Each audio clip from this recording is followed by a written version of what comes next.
Everyone thought I was an idiot, until I was the only one who could unlock my best friend's boyfriend's phone and go through his camera roll. At first, we thought it would just be photos of other girls, but turns out, he's an evil beast, so we ruined his life. I never learned how to read and write until I was 10, so sometimes when I'm typing I pretend to misspell things in a funny way to play it off. For example, asparagus turns into asparagus. I frequently smack myself in the head from opening the door too fast, and one time I even gave myself a concussion. But if there's something I'm good at, it's remembering people's birthdays, because I remember everyone's. The cashier from a store I used to live beside when I was 4, May 30th, 1999. The librarian who told me I had nothing going on behind the eyes when I was 11, March 19th, 1973. The girl from my high school who threw up on the field trip bus and never came back to school, October 9th, 2004. But unfortunately, this talent isn't enough to pull you through life. So I am currently 22, working 40 hours a week at a local Quick Check, with nothing but a nicotine addiction and a high school diploma. But luckily somehow, this story isn't just about a pity party, because it's a pity party with a happy ending. One day, out of nowhere, a girl came running in so fast that the door slammed against the shelf. Her face was so red and puffy that I could barely recognize who she was, and it wasn't until she started saying my name in between breaths that I figured it out. She was my ex-best friend from senior year. It's not like anything super bad happened between us. She just sort of forgot about me when she moved away for college. But I never stopped thinking about her. Lily didn't even say anything. She just plopped a phone down on the table and told me to unlock it. I was so confused that I couldn't even move. And that's when she told me the password was her boyfriend's grandmother's birthday. There was a sort of pleading look of desperation in her eyes, so I set aside the craving for an explanation and just put it in. Her little thumbs started moving around so fast you could have sworn they were on fire. Her eyes were glued to the screen. Well, the store was empty, so I figured that was my chance to figure out what was going on and take a peek over her shoulder. Based on the lock screen,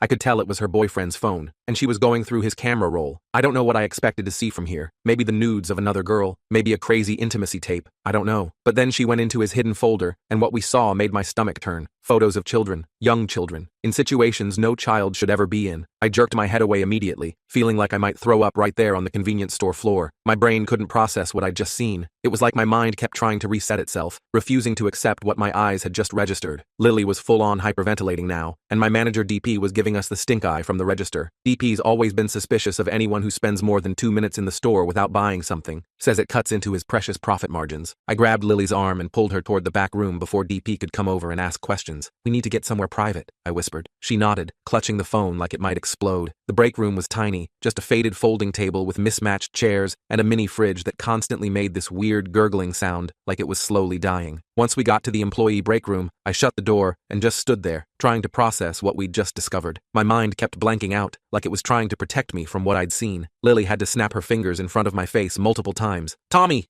focus, what do we do?" she kept saying. I shook my head to clear it and pulled out my phone. "We call the police, right now. This is serious shit, Lily." But she grabbed my wrist so hard her nails dug in. I'd never seen her like this before. Lily had always been the calm, collected one in high school, while I was the one constantly forgetting my homework or walking into door frames. Still do that sometimes, embarrassingly enough. "No, not yet. Wilder will know it was me who found it. You don't understand. He has a temper.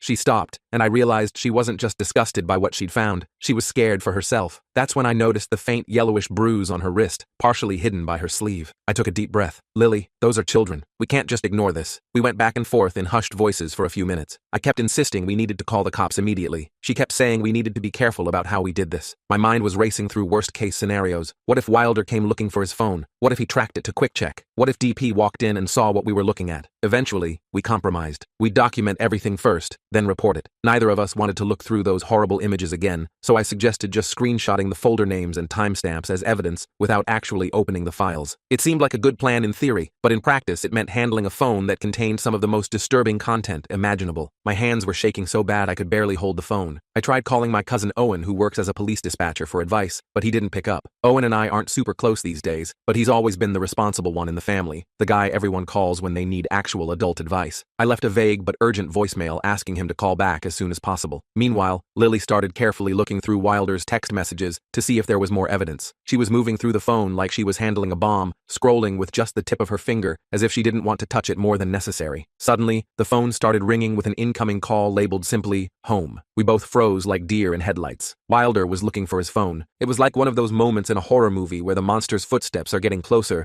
and you're hiding in a closet praying it doesn't find you. "Don't answer it," I whispered, but Lily was already panicking. "He'll track the location. He's got that Find My Phone thing. He'll know I have it. Her eyes were wide with genuine fear, and I realized she was terrified of this guy, in a way that went beyond just what we'd discovered. Before I could stop her, she answered, and put on this fake cheerful voice. Hey babe, yeah, sorry, I borrowed your phone to look up a recipe. My battery died. I'll bring it back soon, okay? Her voice was shaking so bad I was sure he'd notice, but somehow she convinced him she'd be home soon. When she hung up, we both just stared at each other. We had maybe an hour at most before he'd expect her back. The reality of our situation was sinking in fast. We were two barely adults with no real plan, holding evidence of serious crimes, and the clock was ticking. We decided to check one more folder labeled Work to see if there was more evidence. What we found made everything even more complicated. Photos of Wilder at community events, with police officers. Lots of them. Not just casual selfies, but friendly group shots where he had his arms around their shoulders, beers in hand, everyone smiling like old buddies. He's friends with cops, I said, stating the obvious. My heart sank even further, if that was possible. His Uncle Frank is a state trooper, Lily whispered. He brags about it all the time. Says he can get out of any ticket. She twisted a strand of hair nervously, a habit I remembered from high school whenever she was stressed about a test. Great. So reporting to local police might be risky. We should go to the state police then, I suggested, trying to sound more confident than I felt. Frank is state police, she replied, looking more hopeless by the second. Of course he was. Just then, the break room door swung open, and my coworker Sassy walked in. Sassy's been working at Quick Check even longer than me, going on 6 years now. She's in her late 20s, has purple hair that somehow never seems to fade, and takes exactly zero crap from anyone, especially DP. She took one look at our faces and immediately knew something was wrong. You guys okay? When neither of us answered, she added, I can cover your shift if you need to bounce, Tommy. I've never been more grateful for Sassy's no questions asked attitude. She's the kind of person who will help you bury a body and never bring it up again, which, given our current situation, felt uncomfortably relevant. I thanked her and accepted the offer immediately. We needed to get somewhere safe to figure out our next steps. My car was in the shop though, so Lily suggested we go to her friend Frankie's apartment nearby. Frankie lived in one of those converted Victorian houses near campus that had been chopped up into tiny apartments with weird layouts and perpetually questionable plumbing. We were about to leave through the back door when Lily's phone started ringing. Wilder again. She answered on speaker so I could hear. Hey, beautiful. I was thinking we could go out for dinner later. That Italian place you like? His voice was so normal, so sweet. It made me feel sick knowing what we'd just found on his phone. The disconnect between his caring boyfriend tone and what we knew about him was jarring, like psychological whiplash. Lily managed to sound somewhat normal as she told him she'd text him later about dinner plans. I wondered how many times she'd had to fake being okay with him. We hurried to Frankie's apartment, which was thankfully only a few blocks away. Frankie answered the door in pajama pants and a tank top, clearly confused by our unexpected visit. She was a tall girl with a sleeve of colorful tattoos and short blonde hair that stuck up in every direction. I'd met her a couple times when she and Lily were still in high school, but we'd never really talked much. Frankie was understandably reluctant when we tried explaining the situation. I don't want to get involved in relationship drama, she started, but I cut her off. It's not drama, it's a crime, a serious one. I showed her just one of the folder names. I didn't want to traumatize another person with the actual contents. Her expression changed immediately. Holy shit, she whispered. What do we do? That was the million-dollar question. None of us knew exactly how to handle this. We were just a bunch of young adults who barely knew how to file taxes or remember to get oil changes. Suddenly dealing with something so dark and serious, it felt like we'd stepped into an episode of Law & Order. Frankie suggested contacting a child advocacy center instead of going directly to police, but none of us knew how to do that. She started researching options on her laptop while Lily and I paced around her living room. The apartment was tiny but cozy, with string lights hanging across the ceiling and movie posters covering most of the walls. It would have been a nice place to hang out under literally any other circumstances. Finally, Owen called me back. I put him on speaker and explained the situation as calmly as I could. If this guy has connections in law enforcement, you need to be strategic, he warned. Document everything properly before making a formal report. He had this authoritative tone that reminded me of when we were kids, and he'd explain the proper way to build a fort or ride a bike. Owen recommended we use an anonymous reporting hotline, but Lily worried that wouldn't be enough to get immediate action. Then she dropped another bombshell. I've seen him do suspicious things before, she admitted quietly. He volunteers as a photographer at youth sports events. I thought it was just community service, but she started sobbing, clearly feeling partially responsible for not seeing the signs sooner. Her shoulders shook with each breath, and I could see the weight of realization crushing her. I tried to comfort her, but I've always been awkward with emotional stuff. My attempt at a hug just made her cry harder. I've never been good at the whole physical comfort thing. My mom says I've had personal space issues since I was a toddler. Frankie stepped in with tissues and a glass of water, handling the emotional support better than I could. Wilder called Lily again, asking when she'd be home. She couldn't keep lying convincingly, so she told him she was having a girls' night at Frankie's, which bought us until morning. He seemed to accept this excuse, which gave us a small window of time. Owen suggested transferring some of the evidence to a secure cloud storage, but we were afraid of leaving digital traces. If Wilder was tech-savvy enough to have hidden folders, he might be monitoring his accounts for suspicious activity. Owen walked us through using an anonymous email to send encrypted files. Meanwhile, Frankie found a child advocacy center with a 24-hour hotline and called them. She put it on speaker so we could all hear, but after explaining we had evidence of child exploitation, they put her on hold for over 20 minutes, which drove me absolutely crazy. The hold music was this tinny, repeating melody that seemed to get more irritating with each loop. I started ranting about how the system always fails victims when they need help most. I got louder and louder until Lily literally had to put her hand over my mouth to quiet me down. "The neighbors will hear," she hissed. Frankie's apartment had those paper-thin walls where you could practically hear someone blinking in the next unit. The advocacy center finally answered and gave us instructions on how to report, but explained the process could take days to initiate an investigation. Days. Kids were in danger right now. We needed a more immediate solution. I felt like I was going to explode with frustration. Lily briefly suggested confronting Wilder directly, but we all shut that down immediately. That would be incredibly dangerous. Instead, we decided one of us needed to keep him distracted, while others gathered more evidence. The problem now was where Lily would stay. She couldn't go back to the apartment she shared with Wilder, that much was obvious. Frankie offered her apartment as a safe house, but mentioned her roommate was coming home soon, a roommate who was known for gossiping. Not a good option. I thought about offering my place, but then remembered my roommate Gimli worked with Wilder at their day jobs. Also, not an option. Plus, my apartment was basically a glorified closet with mysterious stains on the carpet that predated my tenancy. We were running low on ideas when Owen called back. He'd spoken with a trusted detective named Leo, who could meet us in the morning. That was something at least. Leo apparently specialized in crimes against children and worked in a different jurisdiction, which might help avoid Wilder's police connections. But we still needed somewhere to stay for the night. We decided on a cheap motel, paying cash to avoid leaving a trail. The first two places we tried were fully booked. Apparently there was some kind of convention in town. The lady at the second motel desk told us it was a regional meeting of model train enthusiasts, which seemed absurdly mundane compared to the nightmare we were dealing with. We ended up at the sketchy Starlight Inn on the edge of town, the kind of place that probably rented rooms by the hour if you asked the right way. The room smelled like cigarettes and cheap air freshener trying to cover up the cigarette smell. I offered to sleep on the floor so Lily and Frankie could take the beds, but honestly, none of us could sleep anyway. We spent the night making a timeline of everything we knew about Wilder. Lily revealed more concerning patterns, how he often volunteered at the community center where elementary school kids had after-school programs, how protective he was of his phone, how he'd get angry if she touched his computer. She described times when he'd disappear for hours and come back with no explanation, or how he had a separate laptop he kept locked in his car. We checked his social media accounts for more evidence, but they were surprisingly minimal and clean. The guy was careful about his public image. Around 2 a.m.,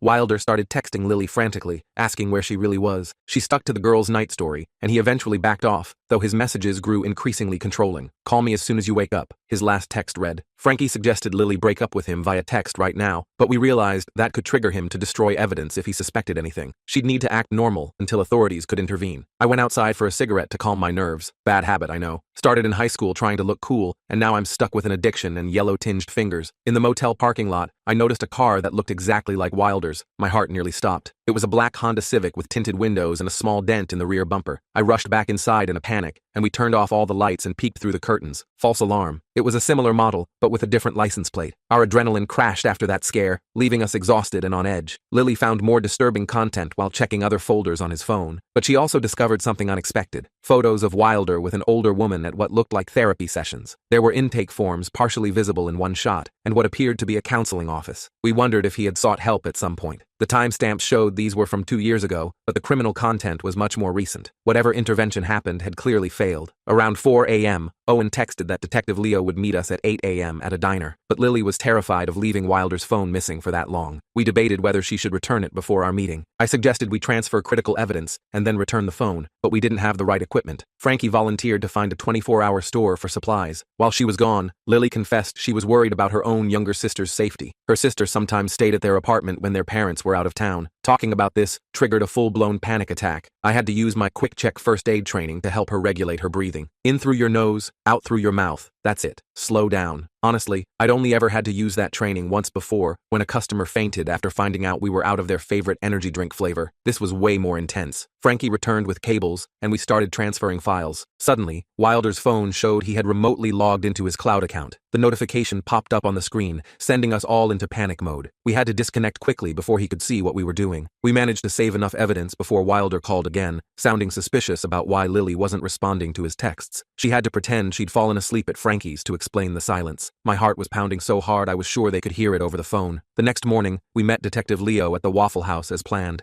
He arrived in plain clothes, which immediately made me suspicious. I insisted on seeing identification before we'd discuss anything. Turns out I watched too many crime shows. He was legitimate, and explained he worked in the Crimes Against Children unit. He was a middle-aged guy with salt and pepper hair, and the kind of tired eyes that had clearly seen too much. He warned us that the investigation would be complicated by Wilder's connections and suggested we file the report in the neighboring county. We showed Leo the evidence we'd gathered, but he explained some of it might not be admissible since we accessed the phone without authorization. That's when I learned that finding evidence illegally can sometimes hurt a case more than help it. We needed Lily to provide additional context and testimony. His coffee grew cold as we talked through options, the syrup from his waffle congealing on his plate. Lily agreed to make a statement, but was terrified of retaliation. Leo explained the procedures for getting an emergency protective order. I wanted to stay with Lily throughout the process, but Leo explained that since I wasn't family or her current partner, I had to wait separately while she gave her statement. I hated leaving her alone, but those were the rules. At least Frankie could stay with her as emotional support. While waiting, I struck up a conversation with a social worker named Peter, who worked with abuse victims. He had kind eyes and a gentle voice that seemed at odds with the horrific cases he handled daily. Hearing about the cases he handled made my anxiety spike, and I had to step outside for another cigarette. Peter followed me outside and explained the support systems available for Lily, but he also warned that many victims face backlash from mutual friends. I promised myself I'd stick by her no matter what happened. The autumn air was crisp, and I noticed the leaves were starting to change color. It seemed wrong that the world could be so beautiful while containing such ugliness. Leo finally came out to update me on their plan to obtain a search warrant, but executing it would take time. He suggested I take Lily somewhere safe for at least 24 hours. I called my Aunt Admin, who lived an hour away, to ask if we could stay with her. I couldn't tell her exactly why, so I had to be vague about our emergency situation. Admin has always been the family fixer, the one who shows up with casseroles when someone's sick, or offers her spare bedroom when couples fight. She agreed to host us, but mentioned she was hosting a church group that evening, so we'd need to arrive after 9 p.m. to avoid questions. Before we could go to Admin's, Leo advised Lily to return Wilder's phone to avoid tipping him off. She was terrified of seeing him, so I offered to drop it off while he wasn't home. We drove to Wilder's apartment complex, and I was about to place the phone in his mailbox when the main door opened. I had to pretend to be delivering food to avoid suspicion from the neighbor who was leaving the building. I fumbled with an imaginary delivery bag, nodding awkwardly as they passed. With the phone successfully returned, we headed toward my aunt's house. Halfway there, Lily got a text from Wilder saying he'd found his phone and was coming over to Frankie's to pick her up. We had to warn Frankie immediately. My hands were shaking so bad I could barely dial her number. Frankie agreed to tell Wilder that Lily had left earlier, but he didn't believe her and started pounding on her door. I could hear the commotion over the phone, his angry voice growing louder, Frankie trying to stay calm. She had to call campus security to get him to leave. We finally arrived at Admin's house, physically and emotionally exhausted. As we pulled into the driveway, Lily received dozens of angry texts from Wilder. The notifications kept coming, one after another, her phone buzzing continuously like an angry bee. We realized he suspected something, and our safe haven might not remain safe for long. Admin greeted us with warm hugs and hot chocolate, asking few questions but clearly concerned. Her house smelled like cinnamon and clean laundry, so normal it almost made me cry. The next morning, Leo called to inform us they had executed the search warrant at Wilder's apartment, but Wilder had already deleted many files from his devices. The investigation hit its first major obstacle. Leo assured us they had tech specialists who could recover deleted files, but the process would take time. We needed to prepare for a lengthy investigation. Lily wanted to return to her apartment to get more clothes, but it was too risky to go there. My aunt offered to take her shopping for essentials. I stayed behind to coordinate with Owen about next steps, but then discovered Wilder had somehow gotten my phone number and started calling repeatedly. Each time my phone rang with an unknown number, my stomach would clench. I had to block his number and change my privacy settings on all my social media accounts. Admin returned with Lily and some new clothes, but she was asking increasingly pointed questions about our situation. She kept giving me these concerned looks that reminded me of when I was a kid, and she caught me trying to hide a broken vase. We decided to tell her a partial truth about Lily leaving an abusive relationship. Admin was sympathetic and offered to let us stay longer, but she was concerned about her address being discovered. She asked her neighbor, a retired security specialist named Joe, to help assess safety measures. Joe was in his 60s with a military buzz cut and a perpetual squint. He suggested basic security improvements for Admin's house, but implementing them would draw attention and possibly alert Wilder to our location. We decided to leave for a motel again despite our limited funds. I checked my bank account to see how long we could afford a motel. My savings were pitiful after years of minimum wage work. After rent, car payments, and my monthly data plan, I had just under $400 to my name. I called Sassy to ask if I could pick up extra shifts once things settled down. She agreed to help with shifts, but mentioned that a man had come into Quick Check asking questions about me. Real intense type, she said. Kept asking when you'd be back. We realized Wilder was actively searching for us. Leo called with news that they'd recovered some files and identified several victims, but the evidence suggested Wilder was part of a larger network. The case was expanding beyond just him. I felt relieved that progress was being made, but then Lily received a group text from mutual friends accusing her of making false allegations. Apparently, Wilder had been telling people she was unstable and making things up because he had tried to break up with her. She broke down, feeling abandoned by people she thought would support her. I tried comforting her by reminding her she was doing the right right thing, but my own anxiety about our safety was becoming obvious. I kept checking the locks on the motel door and peering through the curtains every few minutes. She ended up being the one consoling me instead. We received word that Wilder had been brought in for questioning, but was released on his own recognizance within hours. Our fear intensified, knowing he was free and likely angry. The system we were counting on to protect us seemed to be failing at every turn. Leo explained they needed more evidence before they could hold him, but he promised they were monitoring Wilder closely. We had to trust the system despite our growing doubts. We checked into a different motel using cash. This one was even grimier than the last, the kind of place where you're afraid to touch the remote control or walk barefoot on the carpet. As we settled in, Lily received an email from Wilder's mother begging her to stop this madness. We realized his family was rallying to protect him rather than acknowledge his crimes. The email went on about how Wilder was a good boy who was being framed. It was sickening. A week into hiding, our motel money was running dangerously low. I couldn't return to work with Wilder looking for me. I finally swallowed my pride and called my estranged father for financial help. We hadn't spoken much since he left when I was 12. Our conversations over the years had been limited to awkward birthday calls and the occasional Christmas card. My father agreed to send money to help us, but he insisted on knowing exactly what was happening. I had to explain everything, reopening communication we hadn't had in years. To my surprise,